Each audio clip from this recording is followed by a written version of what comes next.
ನಮಸ್ಕಾರ ಸ್ನೇಹಿತರೆ, welcome back to my YouTube channel. ಬನ್ನಿ ಇವತ್ತಿನ ನಂದಗೋಕುಲ ಸಂಚಿಕೆಯಲ್ಲಿ ಏನಾಗುತ್ತೆ ಅಂತ ನೋಡ್ಕೊಂಬರೋಣ. ಅದಕ್ಕೂ ಮುಂಚೆ ಯಾರು ನನ್ನ ಚಾನಲ್ನ ಸಬ್ಸ್ಕ್ರೈಬ್ ಮಾಡ್ತಾ ನೋಡ್ತಾ ಇದ್ರೆ ಪ್ಲೀಸ್ ಸಬ್ಸ್ಕ್ರೈಬ್ ಮಾಡಿ. ಇತ್ತೆ ಪ್ರಿಯಾ ಅಪ್ಪ ಅಮ್ಮ ದುಡ್ಡಿನ ಬಗ್ಗೆ ಯೋಚನೆ ಮಾಡ್ತಿರ್ತಾರೆ. ಅವಾಗ ಪ್ರಿಯಾ ಅಮ್ಮನಿಗೆ ನಿಮ್ಮ ತಂಗಿ ಕಡೆ ದುಡ್ಡಿದೆ ಅಲ್ರಿ, ಅದನ್ನ ಯೂಸ್ ಮಾಡೋಣ ಅಂತ ಹೇಳ್ತಾಳೆ. ಅದಕ್ಕೆ ಆ ದುಡ್ಡು ಬೇಡ ಕಣೆ ಅಂತ. ಇವಾಗ ಅದೇ ದುಡ್ಡನ್ನ ಯೂಸ್ ಮಾಡಿದ್ರೆ ನಮ್ಮ ಮದುವೆ ಆಗುತ್ತೆ, ಇಲ್ಲ ಅಂತಂದ್ರೆ ಮದುವೆ ಕ್ಯಾನ್ಸಲ್ ಆಗುತ್ತೆ ಅಂತ ತಕ್ಷಣ ಸರಿ ಅಂತ ಒಪ್ಕೋತಾನೆ. ವಲ್ಲಭ ಕೆಲಸ ಮಾಡ್ತಿರ್ತಾನೆ, ತೋರಣ ಕಟ್ಟೋದು ಎಲ್ಲ ಮಾಡ್ತಿರ್ತಾನೆ. ಅವಾಗ ನಂದನ್ ಬಂದು ಹಿಂದೆಯಿಂದ ನೋಡ್ತಿರ್ತಾನೆ. ಅವಕ್ಕೆ ವಲ್ಲಭನಿಗೆ ಕಾಲ್ ಬರುತ್ತೆ ಅವ್ರ ಆಫೀಸಿಂದ. ಸರ್ ಕೆಲಸಕ್ಕೆ ಬರಕ್ಕಾಗಲ್ಲ, 3-4 ದಿನ ನೈಟ್ ಶಿಫ್ಟ್ ಮಾಡಿ ಮ್ಯಾಚ್ ಮಾಡ್ತೀನಿ ಎಲ್ಲ ಅಂತ ಹೇಳೋದನ್ನ ಕೇಳಿ ನಂದನ್ಗೆ ಫುಲ್ ಖುಷಿ ಆಗುತ್ತೆ. ಮಾರನೇ ದಿನ ಬೆಳಗ್ಗೆ ಪ್ರಿಯಾ ಅಪ್ಪ ಅಮ್ಮ ಗಿರ್ಜಾಗೆ ಕಾಲ್ ಮಾಡಿ ತಾಳಿಸ್ತಾರದ್ದೆಲ್ಲ ವ್ಯವಸ್ಥೆ ಆಯ್ತಾ ಅಂದ್ರೆ ಇವಾಗೆಲ್ಲ ಹುಡುಗಿನ ಕರ್ಕೊಂಡು ಹೋಗ್ತಾರಲ್ವಾ ಸೈಜ್ ಎಲ್ಲ ಇದು ಮಾಡಕ್ಕೆ ಅಂತ ಕೇಳ್ತಾರೆ. ಅದಕ್ಕೆ ಗಿರ್ಜಾ ಆತಳೆ ಎಲ್ಲ ವ್ಯವಸ್ಥೆ ಆಗಿದೆ, ನೀವೇನು ಚಿಂತೆ ಮಾಡಬೇಡಿ, ಅರ್ಶಿನ ಶಾಸ್ತ್ರ ಮುಗಿಸ್ಕೊಳ್ಳಿ, ಪ್ರಿಯಾ ಇಲ್ಲಿ ಹೊರ ಕಳಿಸಬೇಡಿ ಅಂತ ಗಿರ್ಜಾ ಆತಳೆ. ಇತ್ತ ಮನೇಲಿ ಎಲ್ಲರೂ ಅರ್ಶಿನ ಶಾಸ್ತ್ರಕ್ಕೆ ರೆಡಿ ಮಾಡ್ಕೊತಿದ್ರು. ಬೇಗ ಬೇಗ ಎಲ್ಲ ರೆಡಿ ಮಾಡ್ಕೊಳ್ಳಿ, ಇವತ್ತು ಸ್ಪೆಷಲ್ ಗೆಸ್ಟ್ ಬರೋರಿದ್ದಾರೆ ಅಂತ ಹೇಳ್ತಾನೆ. ಅವಾಗ ಇವರು ಮಾಧವ ವಲ್ಲಭ ಕೇಶವನ್ಗೆ ಬಂದು ಸ್ಪೆಷಲ್ ವ್ಯಕ್ತಿ ಯಾರು ಈ ಸ್ಪೆಷಲ್ ವ್ಯಕ್ತಿ ಅಂತ ಯೋಚನೆ ಮಾಡ್ತಿರ್ತಾರೆ. ಹಾಗೆ ರಕ್ಷಾ ಹಾಗೆ ಅಮೂಲ್ಯ ಇಬ್ರು ಕೂಡ ಬಂದು ಇವತ್ತು ಸ್ಪೆಷಲ್ ವ್ಯಕ್ತಿ ಬರ್ತಾ ಇದ್ದಾರೆ ಅಣ್ಣ ಅಂತ ಹೇಳಿ ಅವಳು ಹೇಳಕ್ ಬರ್ತಾಳೆ. ಯಾರದು ಅಂತ ಗೊತ್ತಾ ಅಂತ ಕೇಳಿದ ತಕ್ಷಣ ಇಲ್ಲ ಅಪ್ಪ ಹೇಳೋದಷ್ಟೇ ಅಂತ ಹೇಳಿದ ತಕ್ಷಣ ಆಮೇಲೆ ಹೊರಗಡೆ ಇತ್ತು ಸೂರ್ಯಕಾಂತ್ ಚಂದ್ರಕಾಂತ್ ಇಬ್ರು ನಮ್ಮ ತರ ಚಪ್ರ ಹಾಕಿಸ್ಕೊಂಡು ಯಾವ ತರ ನಮ್ಮ ಮುಂದೆ ಮೆರಿತಾ ಇದ್ದಾರೆ ನೋಡು ಅಂತ ಮಾತಾಡ್ಕೋತಿರ್ತಾರೆ. ಅವಾಗ ಅಷ್ಟರಲ್ಲಿ ರಾಮಚಾರಿ ಬರ್ತಾನೆ. ರಾಮಚಾರಿ ಅಂತ ಇಬ್ರು ಮಾತಾಡ್ತಿರ್ತಾರೆ. ಬಾ ಒಳಗಡೆ ಅಂತ ಕರೆದ ತಕ್ಷಣ ಇಲ್ಲ ನಾನು ನಂದನ್ ಅವ್ರ ಮನೆಗೆ ಅರ್ಶಿನ ಶಾಸ್ತ್ರಕ್ಕೆ ಬಂದಿದ್ದೀನಿ ಅಂತ ಹೇಳ್ತಾರೆ. ಅಷ್ಟರಲ್ಲಿ ನಂದನ್ ಕೂಡ ಬರ್ತಾನೆ.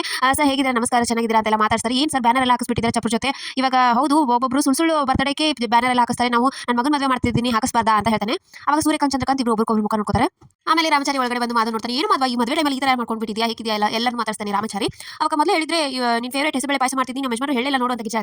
ಅದಕ್ಕೆ ನಾನು ಆಂಟಿ ಬಂದು ಇವಾಗ ನಾನು ತಿನ್ಕೊಂಡೇ ಹೋಗ್ತೀನಿ ಬಿಡಿ, ಬೇಗ ಅರ್ಶಿನ ಶಾಸ್ತ್ರ ಶುರು ಮಾಡಿ ರಾವ್ ಕಾಲ ಶುರು ಆಗುತ್ತೆ ಅಂತ ಹೇಳ್ತಾನೆ. ಸರಿ ಆಯ್ತು ಅಂತ ಎಲ್ಲನೂ ರೆಡಿ ಮಾಡ್ಕೊತಾರೆ. ಆಮೇಲೆ ಅಮ್ಮಗೆ ಅಡುಗೆ ಮನೆಯಲ್ಲಿ ಅರ್ಶನ ಇಟ್ಟಿದ್ದೀನಿ ತಗೊಂಬ ಅಂತ ಹೇಳ್ತಾರೆ. ಸರಿ ಆಯ್ತು ಅಂತ ಅಮ್ಮ ತಗೊಂಬರ್ತಿರ್ತಾಳೆ. ಅಷ್ಟರಲ್ಲಿ ಎಡವಿ ಅರ್ಶನ ಎಲ್ಲ ಬಿದ್ದುಬಿಡುತ್ತೆ, ತಾನು ಬೀಳ್ತಾಳೆ. ಅವಾಗ ಏನಿದು ಏನಾಯ್ತು ನಿನಗೆ ಸರಿಯಾಗಿ ಒಂದು ಕೆಲಸ ಮಾಡಕ್ಕೆ ಬರೋದಿಲ್ಲ ಅಂತ ಕೂಡ ಬೈತಾಳೆ. ಹಾಗೆ ಗಿರಿಜನ್ ಫ್ರೆಂಡ್ಸ್ ಬಂದವರು ಅಪ್ಶಕ್ನ ಆಗೋಯ್ತು ಅಂತ ಹೇಳ್ತಾರೆ. ಏನಿದು ಅಪ್ಶಕ್ನ ಇದರಲ್ಲಿ ಏನಿಲ್ಲ ಅಂತ ರಾಮಚಾರಿ ಹೇಳ್ತಾನೆ. ಇಲ್ಲ ಇವ್ನು ಮದುವೆ ಫಿಕ್ಸ್ ಆದಾಗಿಂದ ಒಂದ್ರ ಮೇಲೆ ಒಂದು ಅಪ್ಶಕ್ನ ಆಗ್ತಾನೆ ಇದೆ ಅಂತ ಮಾತಾಡ್ತಾರೆ. ಅವಾಗ ತಪ್ಪಾಯ್ತು ಆತೆ, ಸಾರಿ ಮಾಮ ಕ್ಷಮಿಸ್ಬಿಡಿ ನನ್ನ ಅಂತ ಹೇಳಿ ಅಮೂಲ್ಯ ಹೇಳ್ತಿರ್ತಾಳೆ. ಇದಕ್ಕೆ ಸೂರ್ಯಕಾಂತ್ ಚಂದ್ರಕಾಂತ್ ಮನೆಯಲ್ಲಿ ಎಲ್ಲರೂ ತಿಂಡಿ ತಿಂತಾ ಇರ್ತಾರೆ. ಯಾಕೋ ಸೂರ್ಯ ತಿಂದಿರ್ತೀನಿ ಅಂತ ಅವ್ರ ಅಮ್ಮ ಹೇಳ್ತಾರೆ. ಅದಕ್ಕೆ ನನ್ನ ಗಂಟಲಲ್ಲಿ ಇಳಿತಾನೆ ಇಲ್ಲ ಅಂತ ಹೇಳ್ತಾನೆ. ಯಾಕೆ ಏನಾಯ್ತು ಅಂತ ತಕ್ಷಣ ನೋಡು ನಂದನ್ ಯಾವ ಥರ ಮದುವೆ ಮಾಡ್ತಾ ಇದ್ದಾನೆ, ಇಲ್ಲ ಚಪ್ರ ಶಾಸ್ತ್ರ ಹಾಕಿ ಅದು ಇದನ್ನ ನೋಡಿ ನನಗೆ ಹೊಳಿತಾ ಇಲ್ಲ ಅಂತ ಹೇಳ್ತಾನೆ. ಅವ್ರ ಪಾಡಿಗೆ ಅವ್ರನ್ನ ಬಿಟ್ಬಿಡ್ರಿ, ಮತ್ತೆ ಯಾಕೆ ಪೊಲೀಸ್ ಕೇಸು ಅದು ಇದು ಮಾಡಿದ್ರೆ ಶ್ರೀಕಂಠನಿಗೂ ಒಂದು ಜೀವನ ಅಂತ ಇದೆ, ಅದನ್ನು ನೋಡು ಅಂತ ಅವ್ರ ಅಮ್ಮ ಬೈತಾಳೆ. ಇದಕ್ಕೆ ಗಿರ್ಜಾ ಮನೆಯಲ್ಲಿ ಗಿರ್ಜನ್ ಫ್ರೆಂಡ್ಸು ಇವಾಗಲೇ ಮಾಡಬೇಡಿ, ಒಂದು ಸ್ವಲ್ಪ ತೀರಿ ಇವಾಗಲೇ ಅಪ್ಶಕ್ನ ಆಗಿದೆ ಅಂತ ಹೇಳ್ತಿರ್ತಾರೆ. ಅಷ್ಟರಲ್ಲಿ ಕುಸುಮ ಬರ್ತಾಳೆ. ನಿಲ್ಸಿ ಏನು ಮಾತಾಡ್ತಾ ಇದ್ದೀರಾ ನೀವು, ತುಂಬಿದ ಮನೆ ಅಂತಂದಮೇಲೆ ಈ ಥರ ಗಡಿಬಿಡಿ ಎಲ್ಲ ಆಗೋದೆ, ಅಂತದ್ರಲ್ಲಿ ಯಾರು ಈ ಅಪ್ಶಕ್ನ ಅಂತ ಅಂದವರು ಅಂತ ಹೇಳಿದ ತಕ್ಷಣ ಅವ್ರಿಗೆ ಬೈಯಕ್ಕೆ ಸ್ಟಾರ್ಟ್ ಮಾಡ್ತಾರೆ. ಆಮೇಲೆ ಏನ್ ಗಿರ್ಜಾ ನೀನು ಸಪ್ಪೆ ಆಗಿದೆ, ಇದನ್ನೆಲ್ಲ ನಂಬ್ತೀಯಾ, ನೀನು ಇದನ್ನೆಲ್ಲ ನಂಬ್ತೀಯಾ, ಇದನ್ನೆಲ್ಲ ಬಿಡಬೇಕು, ಈ ಗಡಿಬಿಡಿ ಅಂತಂದ್ಮೇಲೆ ಈ ಥರ ಎಲ್ಲ ಆಗೋದೇನೆ, ಇದು ಶುಭ ಕಾರ್ಯ ನಡೆಯೋ ಟೈಮು, ಎಲ್ಲರೂ ಯಾಕೆ ಈ ಥರ ಇದ್ದೀರಾ ಎಲ್ಲ ರೆಡಿ ಮಾಡಿ ಅಂತ ಕುಸುಮ ಹೇಳ್ತಾಳೆ. ಸೊ ಇಷ್ಟಿತ್ತು ಇವತ್ತಿನ ಸಂಚಿಕೆ. ಸೊ ವಿಡಿಯೋ ಇಷ್ಟ ಆಯ್ತು ಅಂದ್ರೆ ಲೈಕ್ ಮಾಡಿದ್ರೆ ಮರಿಬೇಡಿ.